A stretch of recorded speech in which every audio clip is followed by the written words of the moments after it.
बहुत समय पहले किसी राज्य में एक जालिम राजा हुआ करता था। वह अपनी प्रजा को बहुत कष्ट देता था। फिर एक दिन राजा अपने घोड़े पर सवार होकर नगर में घूम रहा था। तभी उसे धोबी के घर के सामने एक सुंदर लड़की कपड़े धोते हुए दिखाई देती है। उस लड़की की सुंदरता देख राजा उस पर मोहित हो जाता है। अरे वाह, ये लड़की तो बहुत खूबसूरत है। इसके जैसी सुंदर लड़की तो मैंने आज तक नहीं देखी। इसे इस झोपड़ी में नहीं बल्कि मेरे महल में होना चाहिए। फिर राजा उस लड़की के पास पहुंच जाता है। राजा को देखते ही लड़की उसे हाथ जोड़कर प्रणाम करती है। सुनो लड़की, तुम कौन हो? आज से पहले मैंने तुम्हें यहाँ कभी नहीं देखा।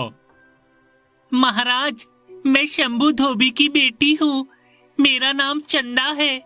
मैं शहर में अपनी पढ़ाई कर रही थी, आज ही लौटी हूँ। अच्छा, तो ये बात है। सुनो, तुम मुझे बहुत पसंद आ गई हो, इसलिए अब मैं तुम्हें अपने महल ले जाऊंगा। चलो मेरे साथ। इतना कहकर राजा चंदा का हाथ पकड़ लेता है।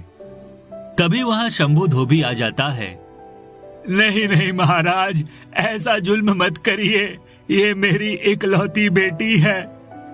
मैं कुछ सुनना नहीं चाहता। इस लड़की पर मेरा दिल आ गया है। अब ये मेरी है। ये सुनकर शंभू राजा के पैर पकड़ लेता है। नहीं नहीं महाराज, मैं अपनी बेटी को कहीं नहीं जाने दूंगा। चल हट यहाँ से। अब मैं अपना फैसला नहीं बदलने वाला। ए लड़की, चल मेरे साथ। इतना कहकर राजा चंदा को पकड़कर अपने घोड़े पर बैठा लेता है। छोड़ दो मुझे, छोड़ दो। पिताजी, मुझे बचाइए। शंभू एक डंडा उठाकर राजा को मारने के लिए आगे बढ़ता है। यह देख राजा को बहुत गुस्सा आता है और वह शंभू को लात मारकर जमीन पर गिरा देता है। क्यों रे, तेरी इतनी हिम्मत कि तू मुझ पर हमला करेगा? चल भाग जा यहाँ से। अगर तूने मुझे रोकने की कोशिश की तो मैं अपनी तलवार से तेरे टुकड़े टुकड़े कर दूंगा। समझ गया ना? हट। शंभू अपनी बेटी को बचाने के लिए आसपास मौजूद लोगों से मदद मांगता है, लेकिन राजा के डर से कोई भी शंभू की मदद करने के लिए तैयार नहीं होता। उसके बाद राजा चंदा को लेकर महल चला जाता है। फिर अगले दिन शंभू अपनी बेटी को लेने महल पहुंचता है, लेकिन फाटक पर खड़े सिपाही उसे मारकर भगा देते हैं। बेचारा असहाय शंभू दुखी होकर वहां से चला जाता है। चलते चलते शंभू जंगल में पहुंच जाता है। फिर एक बड़े पेड़ के नीचे बैठकर शंभू दुखी होकर रोने लगता है। हे भगवान, तू हम गरीबों के साथ ऐसा जुल्म क्यों कर रहा है? वह दुष्ट राजा मेरी जवान बेटी को उठाकर ले गया और मैं चाहकर भी कुछ नहीं कर पा रहा। दूसरी तरफ कोई मेरी मदद नहीं करता। अब मैं क्या करूं? तभी शंभू के पास विलियम नाम का एक नौजवान आ जाता है। क्या हुआ बाबा, तुम इस तरह दुखी होकर क्यों रो रहे हो? क्या बताऊं बेटा, हमारे राज्य का राजा बहुत ही जालिम और दुष्ट है। उसने मेरी बेटी को अगवा कर लिया है। मैं चाहकर भी अपनी बेटी को आजाद नहीं करवा पा रहा। पता नहीं मेरी मासूम बेटी किस हाल में होगी। अच्छा, तो ये बात है। चिंता मत करिए, मैं सब कुछ ठीक कर दूंगा। आपको आंसू बहाने की जरूरत नहीं है। अब आंसू बहाने की बारी उस दुष्ट राजा की है। चलिए मेरे साथ। उसके बाद विलियम अपने हरे रंग की अंगूठी को छूकर वहां उड़ने वाली एक जादुई साइकिल प्रकट कर देता है।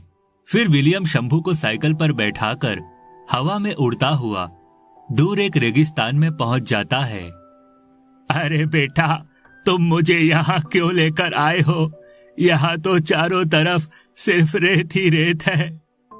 घबराओ नहीं बाबा, थोड़ी देर में तुम्हें पता चल जाएगा। उसके बाद विलियम वहां मौजूद रेत की खुदाई करने लगता है। काफी देर खोदने के बाद विलियम को वहां एक घर के जितना बड़ा बक्सा दिखाई देता है। उसके बाद विलियम उस बक्से को बाहर निकालकर खोल देता है। उस बक्से के अंदर 3 बड़े सोने के अंडे मौजूद थे। ये सब क्या है बेटा? इसके अंदर तो 3 सोने के अंडे हैं। हाँ बाबा, तुमने बिल्कुल सही कहा। अब ये तीनों सोने के अंडे उस पापी राजा को सबक सिखाएंगे। उसके बाद विलियम उस बक्से को बड़ी रस्सी से अपनी साइकिल के पीछे बांध देता है और शंभू को साइकिल पर बैठाकर हवा में उड़ता हुआ वापस नगर में पहुंच जाता है। फिर विलियम शंभू को अपनी योजना बताकर उन तीनों अंडों को एक बैलगाड़ी के ऊपर रख देता है। उसके बाद शंभू बैलगाड़ी लेकर राजमहल पहुंच जाता है। राजा से मिलने के बाद शंभू कहता है, ये देखिए महाराज, मैं आपके लिए 3 बड़े सोने के अंडे लेकर आया हूँ। आप इन्हें रख लीजिए। राजा उन तीनों अंडों को देखकर बहुत खुश होता है। अरे वाह, ये तो कमाल हो गया। इतने बड़े सोने के अंडे आखिर तुझे कहाँ से मिले? ये मुझे एक साधु महाराज ने दिए हैं। अब आप इन्हें रख लीजिए और मेहरबानी करके मेरी बेटी को आजाद कर दीजिए। ठीक है, ये सौदा तो बहुत फायदे का है। तू अपनी बेटी को ले जा सकता है। इस तरह राजा तीनों सोने के अंडे रखकर शंभू की बेटी को आजाद कर देता है। राजा धन के लालच में उन तीनों अंडों को बेचने की तैयारी शुरू कर देता है, लेकिन तभी अचानक एक एक कर तीनों अंडे फूटने लगते हैं और उनके अंदर से 3 बड़े राक्षस बाहर निकल आते हैं।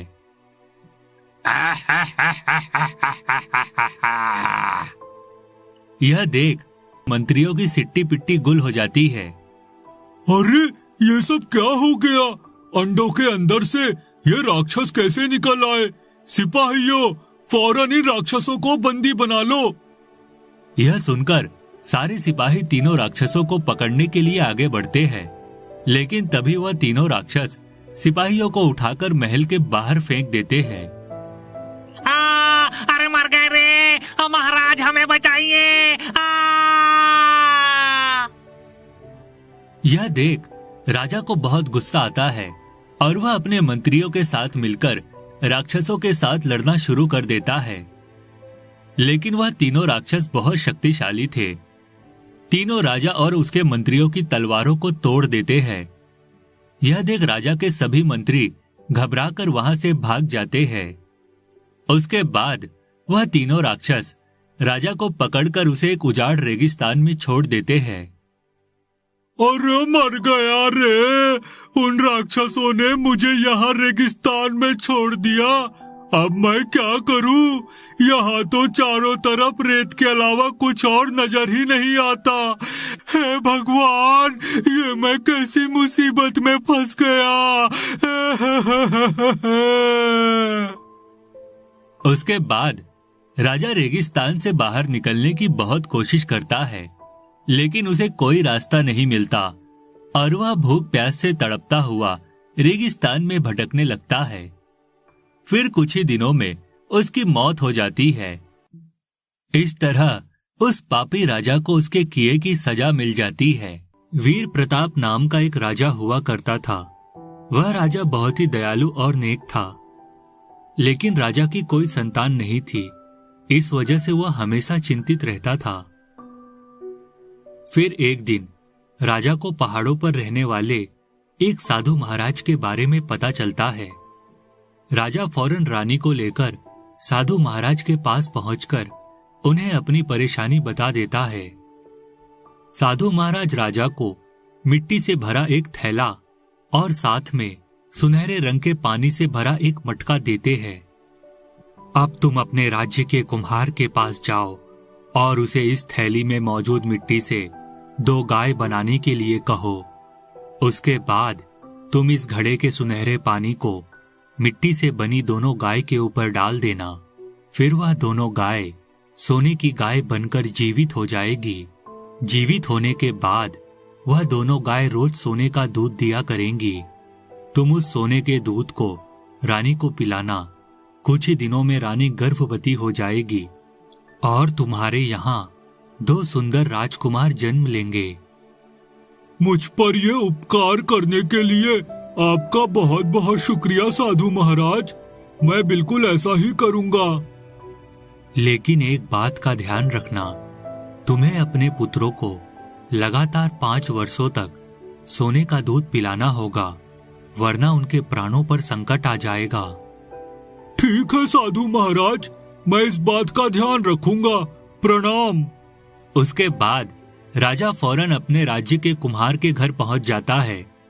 उसके बाद राजा साधु महाराज की दी हुई मिट्टी कुम्हार को देते हुए कहता है, चलो कुम्हार, जल्दी से इस मिट्टी से 2 गाय बनाकर तैयार कर दो। राजा की बात सुनकर कुम्हार फौरन मिट्टी से गाय बनाना शुरू कर देता है और थोड़ी ही देर में मिट्टी की गाय बनाकर तैयार कर देता है।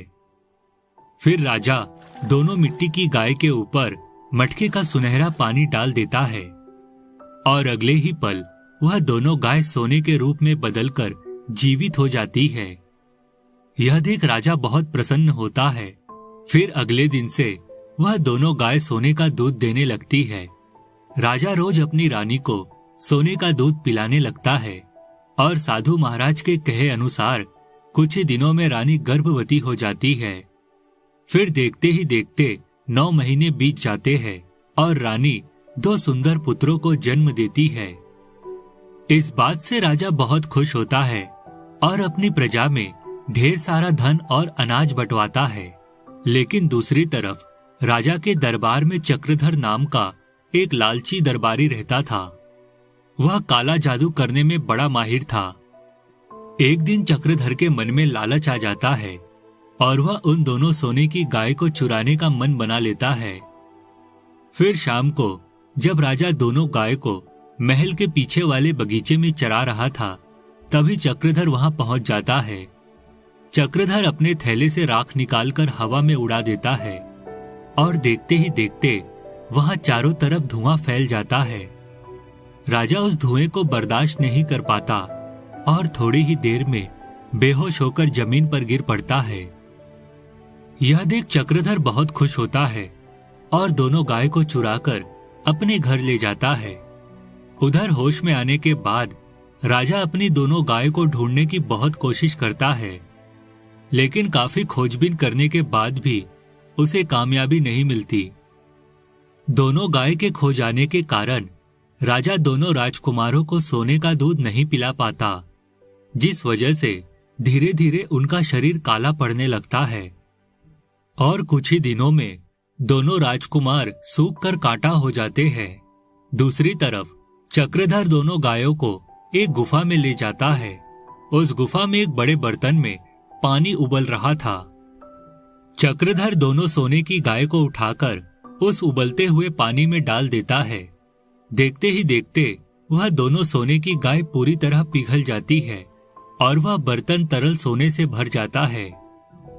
अब इस सोने से मैं अपने लिए एक जादुई छड़ी बना लूंगा। उसके बाद मैं इस दुनिया का सबसे ताकतवर जादूगर बन जाऊंगा और उस बेवकूफ राजा को महल से भगाकर वहां कब्जा कर लूंगा। हा हा हा हा हा हा हा। उसके बाद चक्रधर बर्तन में मौजूद सोने से जादुई छड़ी तैयार कर लेता है। अब कोई मेरा कुछ नहीं बिगाड़ सकता। मैं अभी महल जाकर वहां कब्जा कर लेता हूँ। उसके बाद चक्रधर महल में पहुंच जाता है और अपनी जादुई छड़ी से वहां मौजूद सभी सिपाहियों को पत्थर की मूर्ति में बदल देता है। ये सब क्या है चक्रधर? मैं तुम पर कितना विश्वास करता था, लेकिन तुम तो एक धोखेबाज निकले। जो लोग दूसरों पर विश्वास करते हैं वही धोखा खाते हैं, मूर्ख राजा। आज से मैं इस महल का नया राजा हूँ। चल अपने परिवार को लेकर यहाँ से भाग जा, वरना मैं तुम सबको जान से मार दूंगा। उसके बाद मजबूर होकर राजा अपने परिवार के साथ महल छोड़कर चला जाता है। लगता है अब मुझे साधु महाराज के पास जाकर मदद मांगनी पड़ेगी। अब वही उस दुष्ट चक्रधर को सबक सिखाएंगे। फिर राजा अपने परिवार के साथ साधु महाराज के पास पहुंचकर उन्हें सारी बात बताकर गिड़गिड़ाने लगता है। मेरी मदद करिए साधु महाराज, मेरे एक धोखेबाज दरबारी ने महल पर कब्जा कर लिया है। उसके पास एक जादुई छड़ी है जिसकी शक्ति से उसने मेरे सभी सैनिकों को पत्थर की मूर्ति में बदल दिया है। अच्छा, तो ये बात है। तुम चिंता मत करो, मैं सब ठीक कर दूंगा। उसके बाद साधु महाराज अपने थैले से एक लड्डू निकालकर जमीन पर रख देते हैं और मंत्र पढ़ना शुरू कर देते हैं। देखते ही देखते वह लड्डू एक बलशाली नौजवान में बदल जाता है। जाओ नौजवान, उस दुष्ट चक्रधर को सबक सिखाकर इस राजा की मदद करो। इतना कहकर साधु महाराज वहां एक गदा प्रकट कर देते हैं। उसके बाद नौजवान गदा उठाकर महल में पहुंच जाता है। कौन है तू और मेरी इजाजत के बिना मेरे महल में आने की तेरी हिम्मत कैसे हुई? ओए, मैं तुझे यहाँ सबक सिखाने आया हूँ। सीधी तरह इस महल से बाहर निकल जा, वरना मैं मार मार के तेरी हड्डी पसली तोड़ दूंगा। लेकिन चक्रधर उस नौजवान की एक नहीं सुनता, उल्टा अपनी जादुई छड़ी से उस पर हमला करने लगता है। यह देख नौजवान को बहुत गुस्सा आता है और वह अपनी गदा से चक्रधर की पिटाई करने लगता है। अपने आप को बहुत होशियार समझ रहा था ना, अब मैं तुझे नहीं छोड़ूंगा। ये ले और ले, तेरे जैसे धोखेबाजों की यही सजा है। ये ले, डिशुम डिशुम डिशुम डिशुम। नहीं नहीं, मुझे छोड़ दो, अब मैं दोबारा ऐसी गलती नहीं करूंगा। आहा, मुझे बहुत दर्द हो रहा है। उसके बाद नौजवान चक्रधर के हाथों से उसकी जादुई छड़ी छीनकर उसे महल से बाहर भगा देता है। फिर नौजवान जादुई छड़ी की शक्ति से पत्थर बने सभी सैनिकों को जीवित कर देता है। उसके बाद नौजवान जादुई छड़ी को साधु महाराज के पास पहुंचा देता है। उस चक्रधर ने सोने की गाय को पिघलाकर ये जादुई छड़ी तैयार की थी। इतना कहकर साधु महाराज उस सोने की जादुई छड़ी को खौलते हुए तेल से भरी कढ़ाई में डाल देते हैं और अगले ही पल जादुई छड़ी का सोना पिघल जाता है।